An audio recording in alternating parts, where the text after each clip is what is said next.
what really impresses me about what you're trying to do, or should stagger us, is just the scale of what is required to be done. You've been speaking about the need for zero emissions at a time when we need to decarbonize, according to you, 70% of the world economy. That sounds daunting in a way. How do you sort of impact on scale?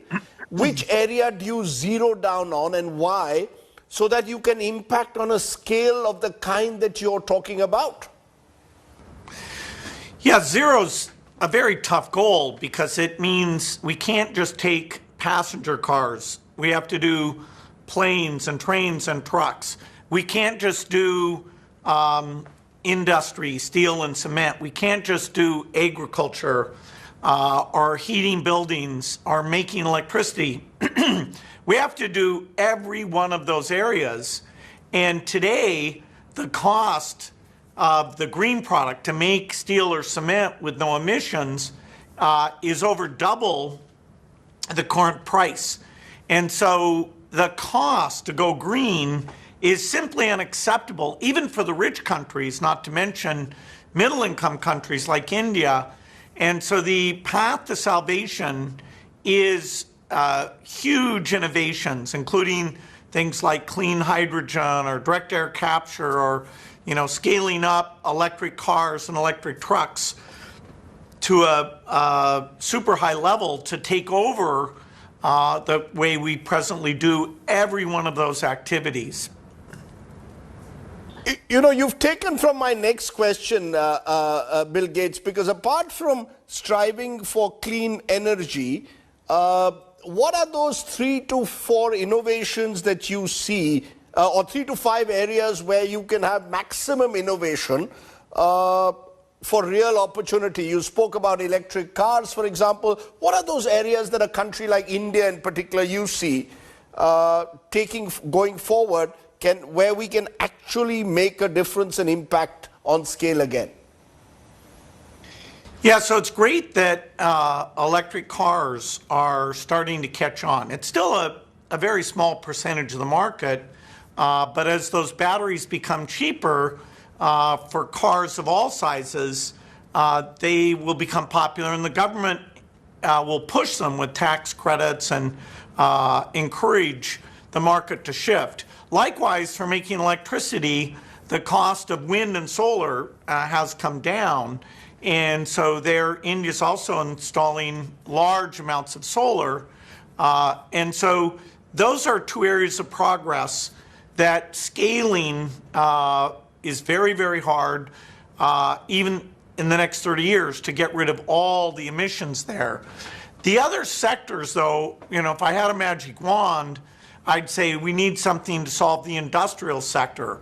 The thing we talk about the most there is this hydrogen, clean hydrogen or green hydrogen, that if it was cheap enough, we would use that instead of hydrocarbons to make things like steel or natural gas. And there's lots of good ideas. Breakthrough Energy, my group, that includes a lot of partners, including Mukesh Ambani is one of the investors and board members in that. We're investing in a lot of companies who have new ideas about doing that cheap hydrogen. And then the big companies are now looking, okay, how far are they going? Should we partner with them and do this with big numbers? So that's at an early stage, but that would be a huge thing.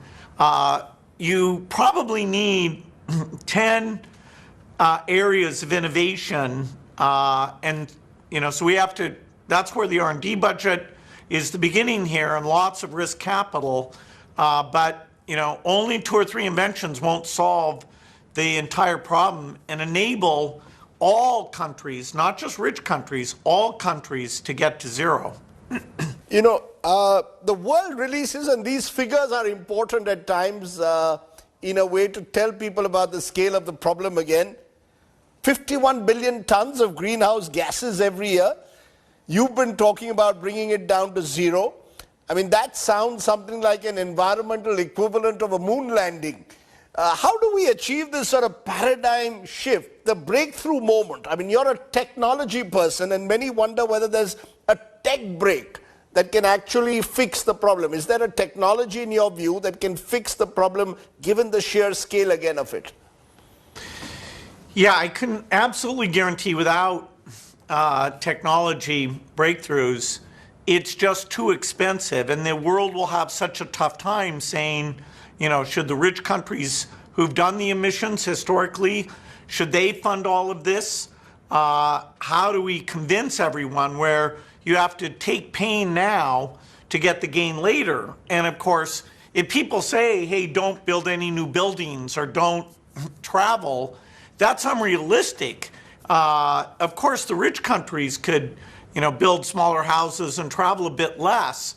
But if you take the world as a whole, where you're just now getting to the levels of basic living size and transport, you know, the idea of reducing the consumption, that's not going to work. That would be, you know, impossible to do and not just in any way. So we're going to build a lot of buildings, but we need to do that in a clean way. We're going to have a lot more cars, but we need to do that in a clean way. So this is the hardest thing humanity's ever done. Harder than a moon landing, which that one actually worked.